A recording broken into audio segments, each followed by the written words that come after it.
What's up, guys? Welcome back to the MMA meeting. Let's talk TheWeasle podcast, where we talk all things MMA, and there's some interesting stuff we got to talk about. Firstly, I just watched it, the Nate Diaz interview. Is it just me, or do the Diaz interviews give you secondhand anxiety? It's very uncomfortable to watch sometimes, but it's an intriguing perspective that these guys have. It's so different from any other fighter. Like, they don't view the system as a way that it should be. They don't look at the rankings as anything of significance. They don't look at the champion of anything significance. They don't even look at losing by a decision as a real loss. Everything has to come to who gets finished. If I knock you out or you knock me out, I submit you, you submit me. That's a real win. It's actually so weird. Well, in the interview, Nate Diaz was saying a bunch of that stuff. He was saying that, he's the real champ of the UFC. He's the greatest UFC fighter of all time, him and his brother. He had one valid point, not that he's the greatest, but a valid point that people should respect him for the fact that he has fought like top 10 fighters in the past 10 plus years. And he's one of the few fighters that's ever done that. And it's crazy because he did it in two different weight classes. Even back in the day when he fought Rory McDonald, to where he fought Leon Edwards, who's the current champion. And just like I predicted, he believes that he did beat Leon, which makes him the best fighter in the welterweight division. We all saw that one coming, so he doesn't care to fight Usman. He actually seems to have something against Usman's success. But here's the thing, I don't know who to believe when it comes to the whole negotiations that he had with the UFC, because he claims that he asked for 15 to 20 fighters, and the UFC only really wanted him to fight Khamzat Chimaev. We're talking about Tony Ferguson, which is the first name that came to his mind, which probably means that's the guy he wanted to fight the most, and definitely makes a lot of sense because Tony is around Nate Diaz's generation. Nate probably has a lot of respect for the guy, and he brings a fight all the time, so he respects him for what he did in the sport as well as his fighting style. He also said he wanted to fight Dustin Poirier. He called out Michael Chandler. He wanted to fight a bunch of guys, and the UFC only really wanted him to fight Khamzat Chimaev. And Nate understands why. Khamzat's the fighter to build himself off of Nate Diaz's name. I mean, he's a young guy. He has the world in front of him. He has such a long career ahead. And Nate's on the last fight of his contract at an older age. He's probably never going to come back. And yeah, as Nate puts it, they're trying to make Khamzat out of my own name. But Nate, at the end of the day, just wants to fight out of his contract. It's the reason why he even called out Israel Adesanya and Francis Ngannou, just so he can get out of his contract. That's all he said he wanted to do. That's the only reason why he even picked out Ngannou and Adesanya. He understands that they would beat him, but that's how much he actually wants to just move on with his career to something else, and he's opening up his own fight promotion, so that seems to be the next move for him, and maybe get into this Jake Paul stuff. If Jake Paul beats Anderson Silva, which I'm going to talk about, Nate might actually want to fight Jake, and that could be a pretty good fight. If Jake Paul beats Anderson, I could even favor him beating Nate Diaz. It just depends how he does it. The guy's consistently getting better, but in regard to the Nate Diaz negotiations, it all could also be that he's saying these things behind the paywall in a way. He probably wants to get paid more, but he did say he doesn't care to get paid. But at the same time, he's saying he's the GOAT. I never really know who to believe when it comes to Nate Diaz versus the UFC. I never know, because I like to think the fighters are telling the truth, but when it's the Diaz brothers, things get kind of misconstrued often. But for anybody that didn't check out that interview, I recommend you guys checking it out. It's like 33 minutes long. Nate talks about a bunch of things out there. I mean, he even said that the only way he would renegotiate is if the UFC signs 10 of his friends all directly into the UFC. And they were actually contemplating doing it, but throwing him into like the Contender Series first and stuff like that. Oh, and I want to talk a little bit about what happened in the last UFC card. So I already went over the Ciryl Gane and Tai Tuivasa fight. Insane. I could definitely see in the near future, not even too far from now, Ciryl Gane might be the best heavyweight on the planet, and it's going to be very difficult for anybody to beat him. And a lot of people are calling for him to fight Jon Jones. If this Stipe thing doesn't happen, I can see them going that route. Ciryl Gane versus Jon Jones is a good one. Right now, though, I don't like Gane's chances when it comes to Jones wrestling, because if he couldn't stop Francis Ngannou, he's definitely not going to stop Jon Jones. You're going to have to give him a little bit of time, in my opinion. When it comes to the stand-up, Jones is not dealing with this guy. So it is a bit of an enigma of what Ciryl Gane's going to look like when it comes to his wrestling ever since that Ngannou fight. He's had, almost a year already to train at it, and with how athletic he is, he probably will catch up on things pretty quickly. But will he be able to stop Jon Jones wrestling? I think it's too far. I think that skill gap is too big. From Ngannou to Jones, there's a big difference. So perhaps in a year to 2 years' time, he could defend Ngannou's takedowns, but I just think he's way too far away from Jones' wrestling skills. So at the moment, I want to see Jones versus Stipe. I think it's a better fight because we know what they're both made of. We know they're both well-rounded fighters, both good wrestlers, good strikers, and they're both veterans. They fought everybody already. That fight has more greatness than any other fight in history. So if that's not going to happen, we can see Ciryl Gane maybe fight Curtis Blaydes, perhaps? Or he could just wait around for whatever happens with Francis Ngannou, and he could fight the winner of Stipe versus Jones. No, Robert Whittaker looked insane. Whittaker was amazing on Saturday. First round was pretty close. Marvin Vettori was doing some stuff, but it looked like Whittaker just had to get the feeling down. And once he did, man, did he look so much better than Vettori in everything he was doing. He was so fast. Vettori could not get away from his straight right. That 1-2 high kick was getting really close. The speed that Whittaker operates on is insane as a middleweight. And just imagine how fast he's going to be at the light heavyweight division if he ever goes up there, because he did talk about it. He said that he wants a title shot. That's ultimately what he wants right now. And I don't know if he's going to get that in the middleweight division, especially if Adesanya loses to Pereira. If that happens, Whittaker's going to have to wait a long time because Adesanya is most likely going to get a rematch. I don't know if Whittaker wants to fight another contender at middleweight. I mean, he's pretty much beat everybody. Maybe they could put him and Paulo Costa or something, but man, that's not even going to be a close fight at all. I would like to see how he does at light heavyweight, and he would have a faster path to the title shot. Maybe beating one guy in the top 5, and he gets an immediate title shot. And with that, let's get right to the questions. We're going to start with Diego Stork, as he asks, what are your thoughts on Chito Vera calling Dominick Cruz's style low level? On one hand, I understand where he's coming from, but Cruz has fooled many great fighters using that style. Also, I listened to your last podcast and you said you watch anime. Have you seen Jujutsu Kaisen? If not, I highly recommend it. I see what Chito's saying, but really it's not correct. I mean, Dominick Cruz just beat Pedro Munoz, who was a top 10 fighter, so by definition, it can't be a low-level style if he's having success against the top 10. And Cruz will still, even today, beat other guys at least in the top 15. Cruz's style is becoming more outdated than it is being low-level. In a way, it kind of correlates, because a style that becomes outdated will become low level in modern times, but Cruz has not declined that badly. Because if we're talking about like low level, we're talking about someone who's like on the verge of getting cut by the UFC or something. But the truth is, Dominick Cruz is not going to beat the best fighters in the world doing what he's doing.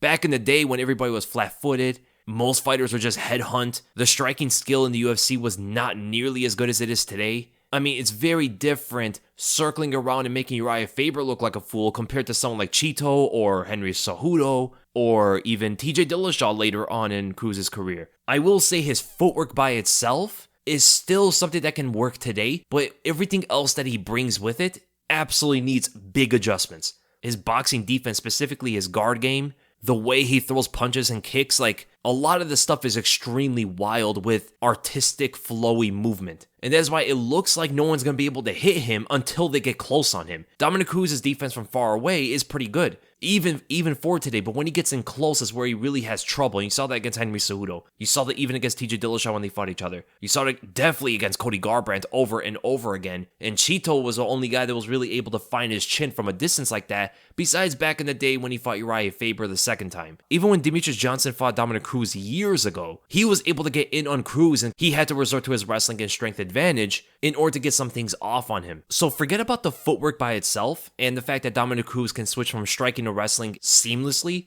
Those are some stuff that he's still very advanced at, but everything else, man, is just so outdated. Like, imagine putting Dominick Cruz's footwork, which is still one of the best today, on someone like Leon Edwards, who's an impeccable striker throughout. I mean, that is going to be a tough fighter to beat. And also, have I watched Jujutsu Kaisen? Yeah, I have watched. It's really good. Then we go to Yusuf Cisse. If you are a pro fighter and you are scheduled to fight in high altitude, how far in advance should your body be able to adjust? 4 weeks, 6 weeks? Also, how badly can your performance suffer if you are not properly adjusted to the air? That's an interesting question. Now, I haven't checked the science on it yet, but of what I've known and what people tell me, you want to be out there at least like 3 to 4 weeks ahead of time. The earlier you're out there, the better it's going to be. You could be training at elevation for years, and that would benefit you more than anything else, really. So the more you train at elevation, the more you adjust to it, the easier it's going to be for you. And yes, it absolutely hurts your performance if you do not adjust to it, if you do not go out there in time. Look at Cain Velasquez. Cardio king turned into cardio nothing because he didn't prepare for it correctly. Then we go to Scott Lindsay. Chito versus Jan. Man, that first round would be like watching paint dry. Chito versus Jan would probably have the slowest first round in history. They both try to download data, they both use that as a feeling out process, but as the fight starts playing out a little bit more, let's say starting from the third round, that's when we're going to see the real fight. But actually, there is a bit of an issue here. What if they're just like trying to read each other so much, but they're not giving anything out there because they are slow starters, that the fight doesn't pick up until like the 4th and 5th rounds. Like they spend 2 to 3 rounds just trying to gauge each other and nothing really happens. That is something that can happen there. So actually, when you really think about it, Chito's style alone is one of the hardest styles for Petr Yan to fight against. A dynamic kicker with a lot of power, great defense, great counter striking, a solid chin, and dangerous in the clinch. Those are ultimately the biggest things that Jan has always had a problem with. Combine all of that into one fighter, I mean, Marlon Vera could be the most difficult fight for Petr Yan in the whole division. But I absolutely do see Chito landing good leg kicks, good body kicks. His defense in general is going to give Jan more issues than anybody else Jan's fought before. And I can see where Chito can stop some of the takedowns from Jan. If they get into the clinch, Jan is going to be in danger from the elbows and stuff. We know his boxing stance is pretty vulnerable to leg kicks. So in very close range and far range, Jan is going to be in a bit of trouble. He has to really close in on that mid-range to make things work out for him, but he can't stay in close too long. Chito has very good counter shots, and just overall his defense would be something very difficult for Jan to beat. And Chito's clinch would actually be a big weapon of his against Jan, because Jan likes to come in there with that shifting combo, switching stances forward to throw his big overhand or straight. And I think Chito can clinch up Jan in the middle of that transition. So let's say Jan is in an orthodox stance, and he throws the right straight forward, switching stances with it. If Chito is able to block it or deflect it, as he does very well against everybody, and he clinches up Jan, not only will he be safe from the follow-up left overhand from Jan, but he has an opportunity to land a counter shot in the clinch, whether it be an elbow, a knee, even try to trip Jan out, whatever it is. There's a lot of damage that Chito can actually inflict there. The main thing that would beat Chito in the fight, though, is the volume. Petr Yan is just outworking him, and if Jan just doesn't get caught by something big, whether it be a head kick, a counter shot, an elbow in the clinch, or something,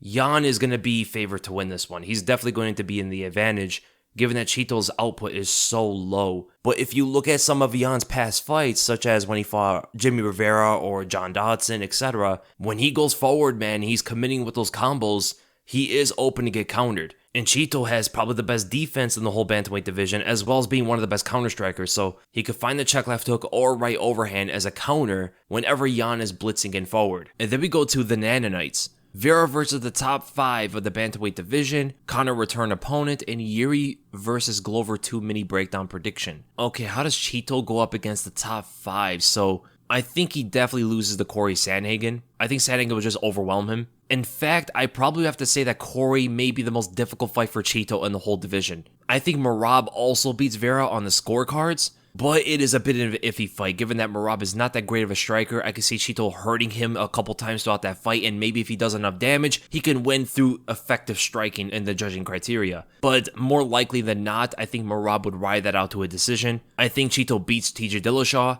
I actually see TJ getting knocked out in that one. He could do very well, but I just could not see TJ getting away from Chito's head kicks and potentially some of his counter shots. I think Petr Yan edges out Chito in a very, very close fight, and I see Chito beating Aljamain Sterling very, very slightly. So he's quite competitive with the entire top 5. There is an argument that he could beat all of these guys, except I will say I am quite confident that Corey would beat Chito. And then Conor's return opponent, it's getting kind of limited these days. I think Jorge Masvidal or Max Holloway seems to be in the running here, because Dustin is going to be fighting Chandler. Nate is fighting Hamza, and he's potentially out the UFC after. Tony's fighting Li Jing Liang. Maybe if he beats the Leech, then Tony can get a fight with Conor. That is an option as well. And it can happen. He could get a title shot against Charles Oliveira if he beats Islam Makhachev. If Makhachev beats Charles, I don't think Islam will give Conor that title shot.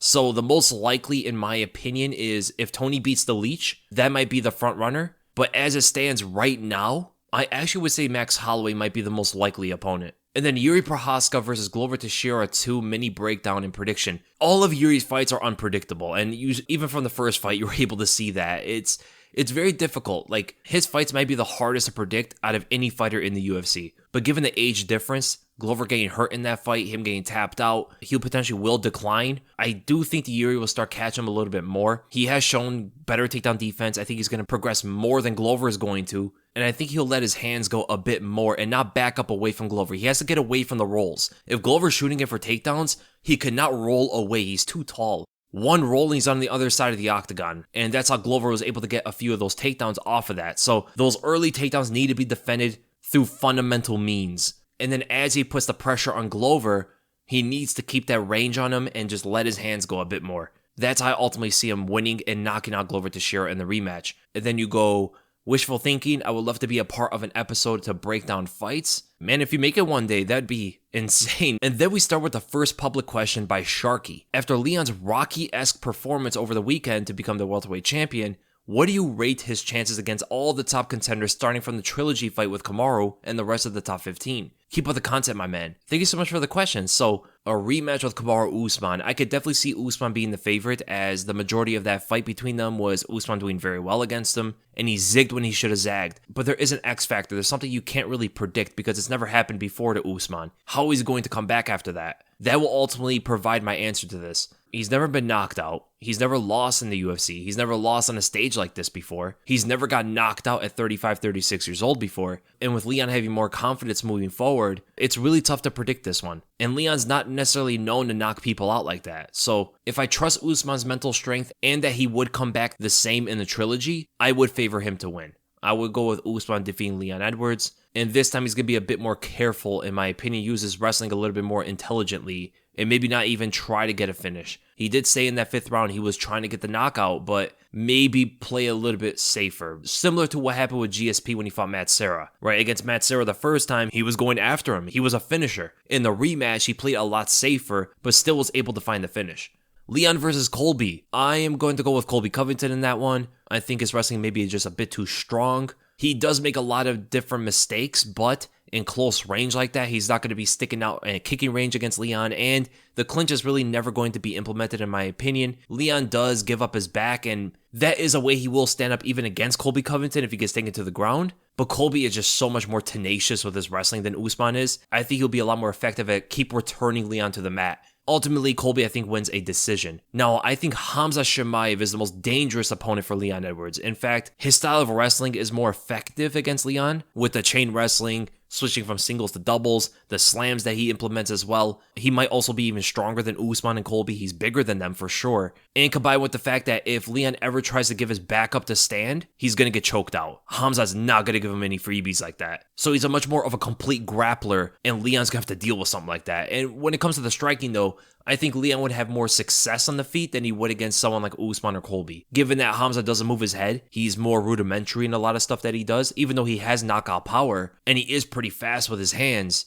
I think Leon would be able to pick him apart from a distance a bit, but as soon as those takedowns come, I think Leon's in trouble. Gilbert Burns. Now, this is an interesting one. You know what? I gotta go Leon. I think Leon would stuff Gilbert's takedowns and completely outclass him on the feet. Gilbert is a bit wild. He's very fast and stuff, but Leon is so technical from a distance. I think his counter-strike is going to be on point. I think he'll get into the clinch and land some good elbows too. And I don't think Gilbert's strong enough of a wrestler to take Leon down and get him in a good position. He might unbalance him a bit, but I think Leon would always be able to keep at least one foot on the mat. Bilal Muhammad, we kind of saw how that fight was going the first time. I think Leon dominates that fight. I think he also beats Jeff Neal for sure. He's overall a much better striker, and I think he would take Jeff down. The distance striking alone is just going to be way too difficult for Jeff, who throws kind of short punches. He tries to make his way in from far range behind his blitzing combos, but I think Leon would be absolutely on that. He also, again, has the takedowns and the clinch to neutralize any of that aggression. Stephen Wonderboy Thompson, I think Leon would win through his wrestling. Striking-wise, I think Leon could get tagged a bit. The angles that Stephen Thompson works with, the kicks from a distance is going to cause Leon to try to get in on him. But ultimately, I think Leon is strong enough of a wrestler to kind of do away with Wonderboy relatively easy. Sean Brady, that's an interesting one. Sean Brady in the future, I believe, would be a difficult fight for Leon, but not right now. I don't think his striking is up to par at the moment. And even when it comes to his takedowns, he might be able to get Leon down a couple times, but I could see Leon scrambling his way back up to the feet. Jorge Masvidal. I'm going to go with Leon on this one. I think he's just overall a superior striker. There is the threat from Jorge's blitzing overhands and stuff like that can get through, but how likely is that to happen than Leon pumping jabs into Jorge's face and catching him down the center with that 1-2 combo? The more he puts Jorge on the back foot, the easier the fight is going to be for him. I think that's a much more likely scenario happening than Jorge exploding on Leon and knocking him out with like an overhand or something like that. Vicente Luque, in my opinion, one of the easier fights in the division. Vicente doesn't move his head off the center line. That's going to leave him open for a lot of the jabs and straights from Leon from either stance. The kicks are going to be there as well. I see Vicente probably even getting knocked out in a 5-round fight, especially now that he just got knocked out. His chin might be cracked at the moment. Shavkat Rakhmonov. I'm going to have to go with Shavkat in this one. Mostly because of his wrestling and the ability to submit Leon whenever he tries to scramble. But when it comes to the striking, I see Leon being ahead of Shavkat for the majority of it. Shavkat also doesn't move his head too much. He is a pretty large target for Leon to hit, but he's also very dangerous himself. Even though his defense doesn't seem to be that technical. Actually, I shouldn't say that. His counter striking is very technical. It's actually very high level. But his like guard game, his slipping ability and all that stuff. He's good at moving away and leaning and pulling, but his lateral movement isn't really all there. His offensive striking is something that Leon might have to respect a bit, though. So I think overall, Shavkat is a very dangerous fight. I favor him a little bit against Leon. Michael Chiesa gets destroyed. Neil Magny gets destroyed. Li Jingliang gets outclassed. And Michel Pereira gets destroyed as well. Those guys are not on this level. I think with the Gurmar and Klar, would Izzy have the same success at 185 if the division right now had elite grapplers like the likes of Weidman, Rockhold, Jacare, all in their primes? That's an interesting question. Always a pleasure having questions answered with your insight. Keep up the good work, bro. Gurmar always coming with the good questions, man. But there is one thing I don't like about your question. Man, it's gonna make me look like an Izzy hater. But the truth of the matter is, if there were elite grapplers that are on the level of Weidman's, Rockhold's, and Jacare's, for sure Izzy would not have this kind of success. Izzy's never went up against someone who has shot in takedowns with that kind of grappling in his entire career. Yoel Romero shot in some takedowns late, but they weren't necessarily the best shots. It definitely didn't seem to be part of his game plan. With Weidman, Rockhold, and Jacare, they're more complete grapplers. They have very strong takedowns, and if they get you on the ground, good luck ever getting back up. I will say this. Adesanya can absolutely beat Weidman, Rockhold, and Jacare, but if any of those guys take Ciryl to the ground, the fight is over. It's done. So even though he can definitely beat those guys, and that just shows how great Izzy is, to be able to beat fighters that are essentially kryptonites to him, if he ever gets taken down, the fight is a wrap. Weidman and Jacare will hold him down very easily, and Jacare, even if Ciryl tries to find a way up, he will probably get submitted. And here's the thing, even about Yoel, if Yoel took down Ciryl, he doesn't have great top control, and it's always been known. And even Jan Blachowicz doesn't have the best top control either. Robert Whittaker doesn't either. Derek Brunson has the good top control, but his takedowns were easily thwarted, as his takedowns are a bit sloppy compared to Weidman. So what I will say is, he can beat some of these guys. I think he definitely beats Rockhold. I would favor him to beat Jacare. Weidman's a different story. Like, Weidman's a very tough fight. Consider the fact that out of those three, he's like the only good wrestler, as well as having great Brazilian Jiu-Jitsu. Rockhold and Jacare have better Brazilian Jiu-Jitsu, but they're just not as strong with the wrestling. And Weidman's also enormous. That guy is huge for a middleweight, much bigger than Adesanya is. So eventually, I see Izzy getting beat by one of these guys. And then we go to Intent Chief. Thoughts on Trevor Wittman's 0-3 record for 2022. How can he help his fighters rebound? From 2021, the best coach of the year, to 2022, the worst coach of the year? That's pretty crazy, man. It pretty much just shows you that it's not all on the coach. Him having a perfect record for 2021 and then going winless in 2022, losing 2 champions, what does that really say? Does it say that he got lucky as a coach that he has such great athletes with him? Rose, Usman, and Gaethje? Or is it the fighter's fault, or just the other coaches got better, or just stylistically it was a tough fight for his fighters? It could be many different things. Trevor Wittman, of course, is a very good coach, but there are some credible criticism you can give here in terms of the coaching, because all of his fighters lost in different ways. With Usman, there's not too much fault on Wittman, because Usman was looking great. He made one slight mistake and cost him everything. He dodged in a way that he shouldn't have dodged, and it was ultimately credit to Leon Edwards, not necessarily a knock on Wittman or Usman. So the Usman fight, in my opinion, doesn't really have much to do with Wittman. With Gaethje, though, the fact that Gaethje still has subpar Brazilian Jiu-Jitsu in comparison to the top fighters, I mean, who else are you going to blame? Unless, like, Gaethje is refusing to roll, refusing to go to class, refusing to get better in that area, it would have to be on the coaches. Where is the coach's Brazilian Jiu-Jitsu game? Even Usman doesn't have Brazilian Jiu-Jitsu. Rose does, but she developed it before she went with Wittman. And Gaethje ultimately lost because of the striking as well. Not only was he not able to grapple and even confidently go to the ground when he knocked down Oliveira. Imagine that. Imagine if he developed Brazilian Jiu-Jitsu long enough where he can knock Oliveira to the ground, go down there with him and hold his own. Not beat him, but ultimately win the round at least, because he lost in the first round. So he didn't have the Brazilian Jiu-Jitsu skills to capitalize on a hurt Charles Oliveira. And not only that, when he gets dropped himself, he can't do anything. He can't scramble with Oliveira. He could barely get out of positions with him. By the skin of his teeth, he got out of that triangle and then immediately got snatched up in a rear naked choke by giving up his back, which is a wrestler's Achilles heel. That part you have to look at a bit. Now, with Rose. Rose lost because of mistaken strategy. Not because of her skills, not because of her technique. She is flawless. Out of all the fighters that Trevor Wittman has, Rose is the most complete fighter. She's the most well-rounded. She's the best at most areas. She has the best footwork out of all of them. She has the best Brazilian Jiu-Jitsu by far out of all of them. She can wrestle. She has amazing boxing skill. She's the most flexible kicker out of them. It was ultimately an error in the mentality. Do nothing. Now, to give credit to Trevor Wittman, he didn't tell Rose to do that. It was Pat Barry. Pat Barry was the one that was saying that, the fight was going exactly like they wanted, but then Trevor Wittman in the last round was telling Rose, you got to change this up now. You got to do something else. So there was contradiction between Trevor and Pat. But who's the head coach? Is Pat Barry the head coach, or is Trevor Wittman the head coach? That's ultimately where the responsibility lies. If Pat was the head coach, then there's nothing we could really knock Trevor Wittman for. If Trevor Wittman is the head coach, then he's the one that should be responsible for the game plan, as well as in charge of the corner. If he didn't like what Pat Barry was saying, it's his job to tell Pat Barry, okay, let me take over this. This is not going the way we want it. Let me try to change this up for Rose and get her to fight differently. Or tell Pat, she probably listens to you more, so tell her to do this instead. So the things that Trevor would have to do differently now, maybe develop more Brazilian Jiu-Jitsu. You got to really capitalize on Leon giving up his back and standing up. That has to be addressed. He could not allow him to do that. And ultimately get Usman to get used to Leon's feints with his hands, as well as adopt the mentality of you don't always have to finish the fight. You got to win this one. Look at George St. Pierre. Look at some of the greatest fighters of all time. There are fights where you just have to do enough to win. Look at your friend Israel Adesanya. He's the one that's doing that, and he's very successful. He's a dominant champion.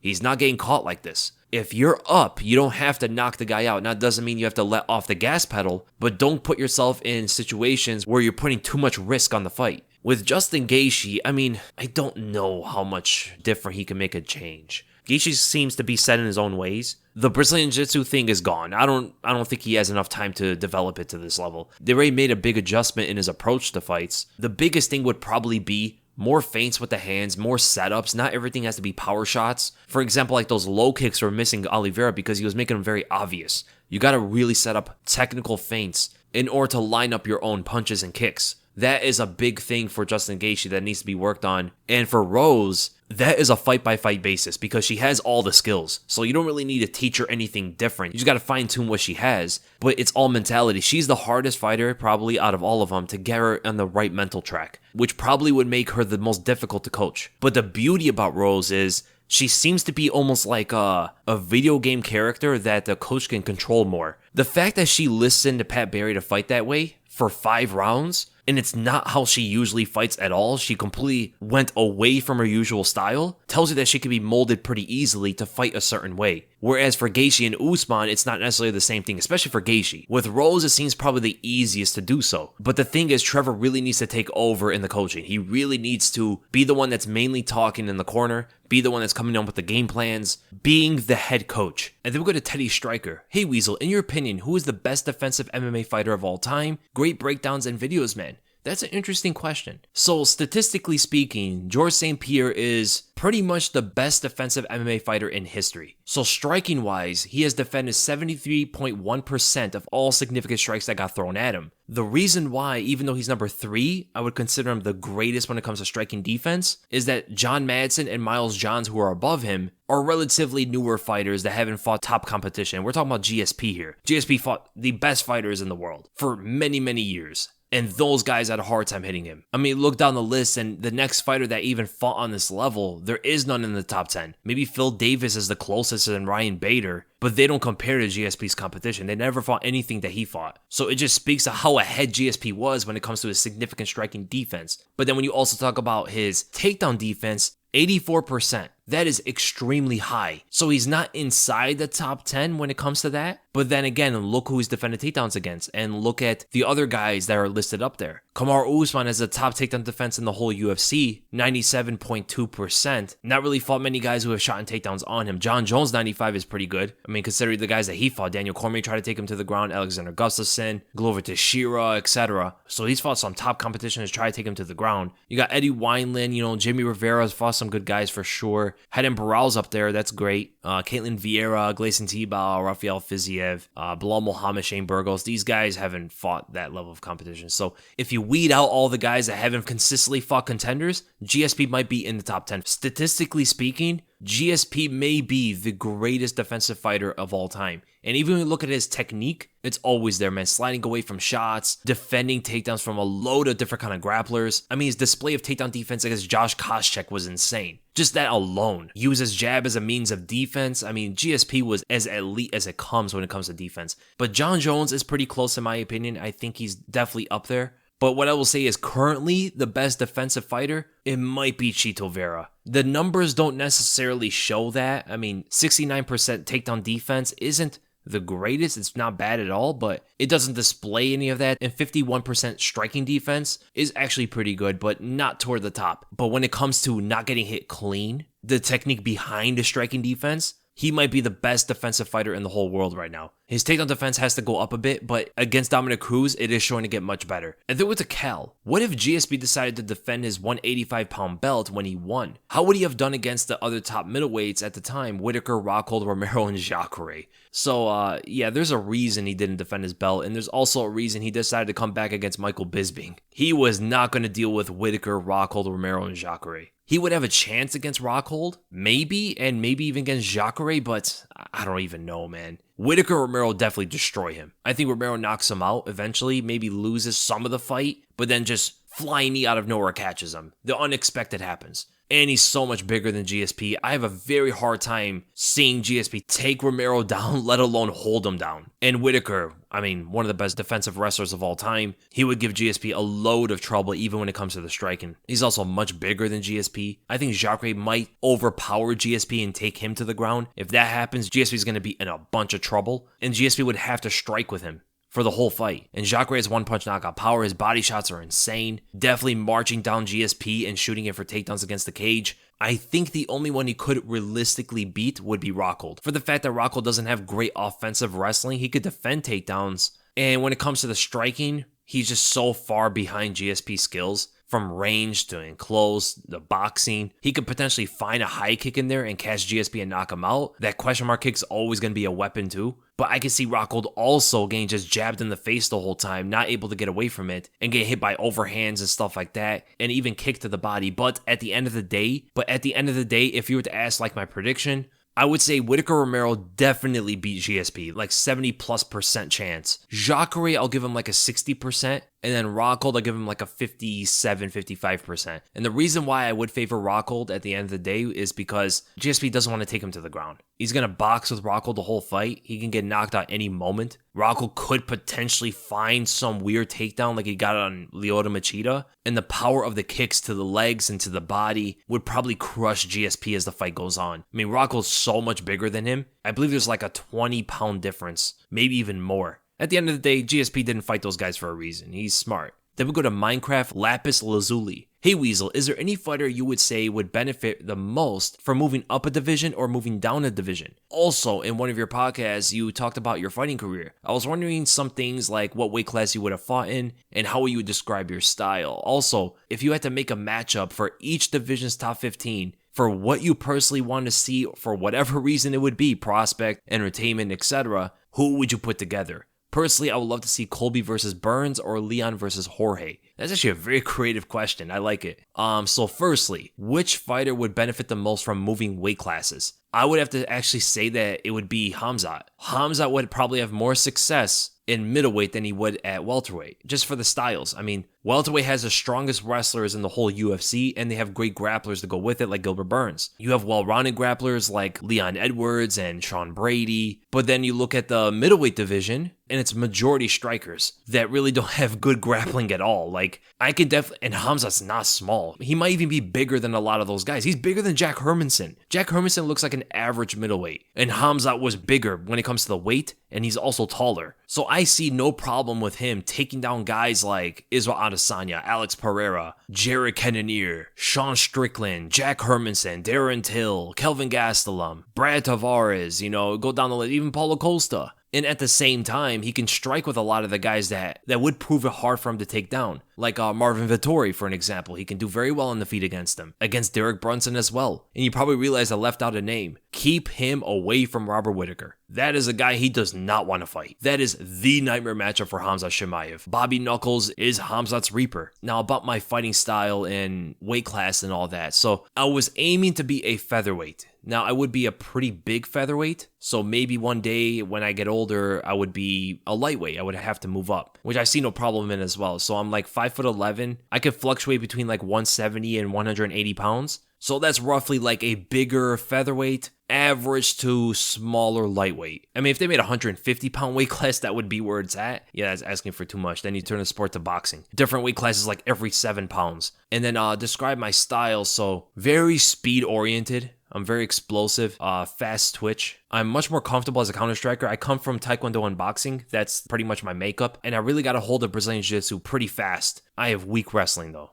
I could defend takedowns, but I don't defend them like technically. I defend them through my athleticism, and that is not the best way to do it. So I often do see myself getting taken down after like a first shot or something. When it comes to chain wrestling, that's where I really have a problem. I could defend like the first shot, but then I just don't have the technique to follow up with it. And when it comes to offensive wrestling, like trying to take someone down, forget about it. Like I'm not even doing it. I've been learning, but man, it's so hard for me to grasp taking someone down. So my style would have ultimately been a sprawling brawler, even though I don't brawl. I'm a long-range counter striker for the most of it. Very heavy on the jab. My best weapon is my right cross and high kicks. I am very flexible with kicks. I can throw question mark kicks with both legs. I can throw hook kicks out of nowhere, spinning kicks, all of it. Like every single technique, 2 touches. You could just get really creative. Tornado kicks. I could do all of that stuff. I could throw it to your legs, your body, your head. I don't have steps. When I throw kicks, I never really step. So they could be very blinding. Like you could be coming in and I just snap up a high kick at you out of nowhere. I've done that many times in sparring. Oh, and I would have to say my biggest asset, the best thing I'm at,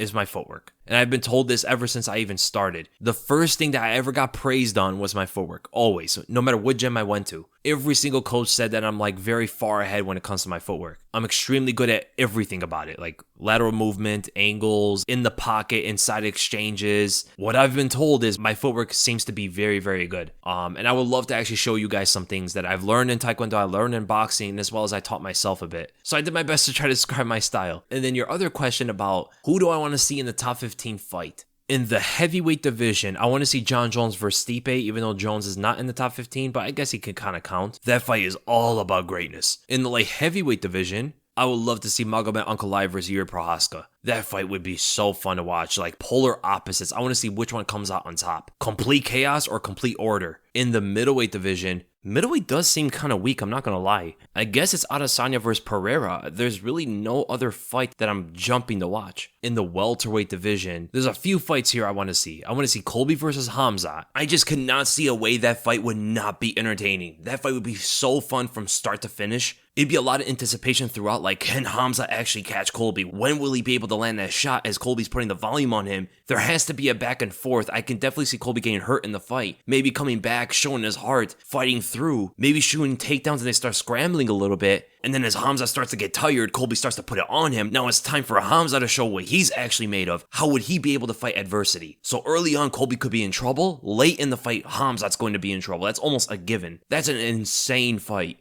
I know this one will never happen. Gilbert Burns versus Vicente Luque. Both guys don't really have much defense to them. Most of the punches they throw are to knock the opponent out. And for sure, somebody is going to get flatlined. One of the two. Another one I would love to see, though, is Gilbert Burns versus Jorge Masvidal, like you said. It's probably the best fight for Jorge in the whole top 5, given that Gilbert Burns doesn't really have much defense to him, and he doesn't really have a good chin. Gilbert might try to take it to the ground, but I don't know if he's an elite of a wrestler to take Jorge down, who has pretty solid takedown defense if he's not fighting Colby or Usman. Gilbert's wild offense, backed up by his usual speed advantage that he has, will leave openings for Jorge to catch him, because not only is Jorge able to keep up with him speed-wise, but Jorge can counter pretty well when you throw singular punches. When you start to chain up combinations on him is when he has a hard time. A la how Colby Covington was able to put it on him in some moments of their fight. So that would be a good one as well. And my number one is Hamza Chimaev versus Shavkat Rakhmonov. That's the clash of the titans. That's the fight that's brewing right now. In the lightweight division, I want to see Rafael Fiziev versus Justin Gaethje. That might be the most explosive, fun fight in the whole lightweight division. For featherweight, I'd love to see Ilia Topuria versus Kelvin Kattar.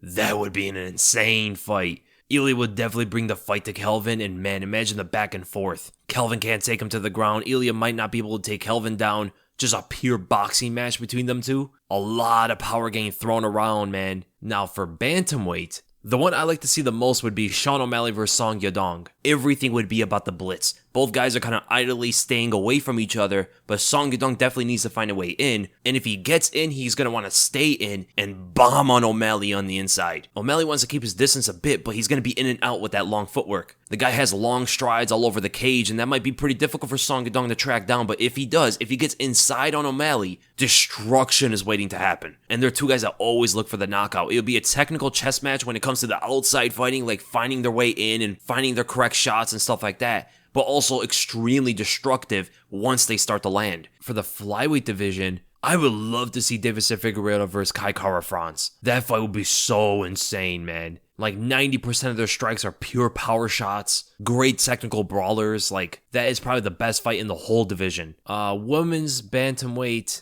maybe Irene Aldana versus Jermaine Duranami. I guess that's a good one. Women's flyweight, Jessica Andrade versus Taila Santos, maybe. For women's strawweight, I would love to see Rose Namajunas versus Marina Rodriguez. And then we got the Gonzalo Alvarado. Hey Weasel, a bunch of questions here.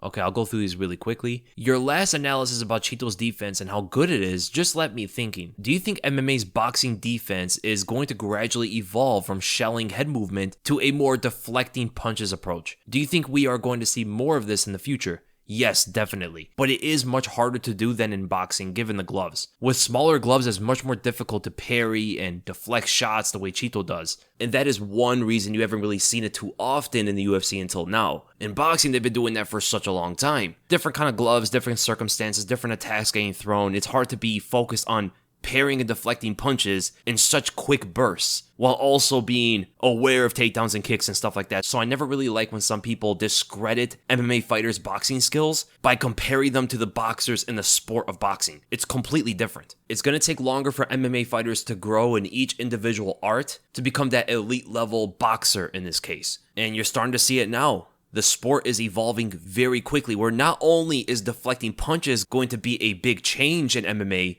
compared to the high guard, slipping, and footwork, all of it's going to be meshed together. You don't need to have one or the other. The future is where a fighter is going to have everything. They're going to have all of that defense. They're going to be able to deflect punches as well as move, as well as put up a guard, as well as slip punches, as well as pivot, as well as do a bunch of different things to technically not get hit. And it's going to go to the point where Chito's defense is going to look like elementary. It's going to be like, yeah, of course, this guy was like the first one to really do it like that. There's many different kind of techniques in MMA that still need to be adjusted to. And this is one of them. This is defensively a very important thing for the sport moving forward. But just like defense is going to evolve, offense is still evolving as well. I've been calling it for a long time, but sidekicks are a big weapon that's not being used as often at the elite level. And once that does, it's going to change the whole landscape. Many other things as well. There's certain fighters that revolutionize the sport a bit, or at least they're given credit as such. Like, for an example, Benson Henderson throwing the calf kicks. He wasn't the first fighter to throw calf kicks, but he was the one that used it very consistently, and people start to catch on because he was throwing them. Khabib with the Dagestani handcuff and using the cage as a weapon, he wasn't the first to do that. He wasn't the first fighter to wrist ride. He wasn't the first fighter to use the cage against the opponent when everybody was using the cage to stand up. But he was a fighter that made a career out of it, which is why now you're seeing a bunch of fighters doing the same thing. I mean, it was very eye-opening, for an example, when Alistair Overeem fought Walt Harris back in 2020, and he was Khabib smashing him. And then other fighters start to follow suit as well. And then you have Anderson Silva, who threw the front kick. He wasn't the first fighter to throw a front kick, but he was the one that made it famous. And then all the other fighters start to take note. Edson Barboza spinning kicks. Nobody was throwing spinning kicks like that. Nobody. When he knocked out Terry Edom, everybody at their gym was drilling that technique afterward. And now it's become almost like a common weapon. Back in the day when the omoplata was being used, now it's a very common technique just to reverse positions. Not necessarily to submit somebody, but used as a great transitioning tool. I'm waiting until the sidekick happens. I know Wonder Boy's been throwing it a lot, and is so successful. In all of his fights, he has to have thrown hundreds of sidekicks, and I think he only paid for it once. Every other time he's knocked opponent off their feet, he's hurt opponents with that, he's checked them, he used it defensively to get away and get in certain kind of angles, he used it offensively to back the opponent up. The sidekick is the safest kick you can throw, while also generating a ton of power, and as well as being probably the fastest kick you can throw. It's pretty much the jab of the kicks.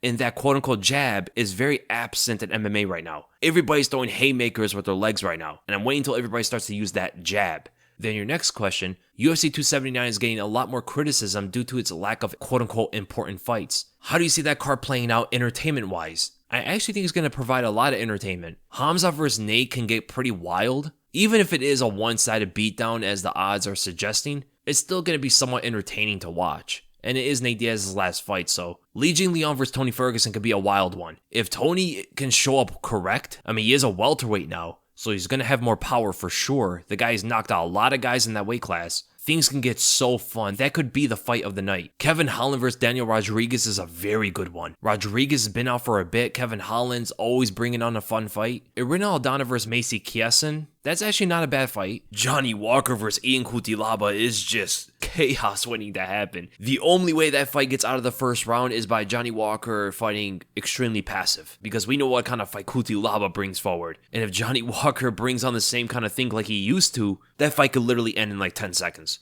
Hakeem Dawodu versus Julian Erosa is going to be a pretty good fight, in my opinion. And then you have Norma Dumont, who's always fun to watch. And then where would you rank Jon Jones in the GOAT list, PEDs included, if he loses at heavyweight? I probably would have him number 2 right behind GSP. Thanks for the excellent content you always bring us. Cheers from Peru. Shout out to Peru. And then with the Marty Snoozman. Too soon, man. Too soon. Would be interested to hear your thoughts on the new pound for pound rankings. Personally, I think Oliveira should be above Izzy, title or not. That's a strong claim right there. Would I put him above Izzy? It depends how you look at pound for pound. If I look at the way they rank it, I can't put Oliveira above Izzy. But if we look at the real definition of pound for pound, Oliveira is definitely above Izzy. But one thing I am glad about, Volkanovski's number 1, as he always should have been. Volkanovski's been number 1 in my eyes for some time. Usman's behind Adesanya and Oliveira. I can agree with that. So just looking at the way that they rank this, I don't necessarily agree with Leon being above Aljamain. I mean, considering the guys that Aljamain has beat, he beat Petr and Corey Sandhagen, whereas Leon really only beat Kamaru and had a long win streak against lesser competition. Dustin's number 8, Deiveson Figueiredo's number 9, Deiveson below Dustin, Jiri Prochazka's number 10.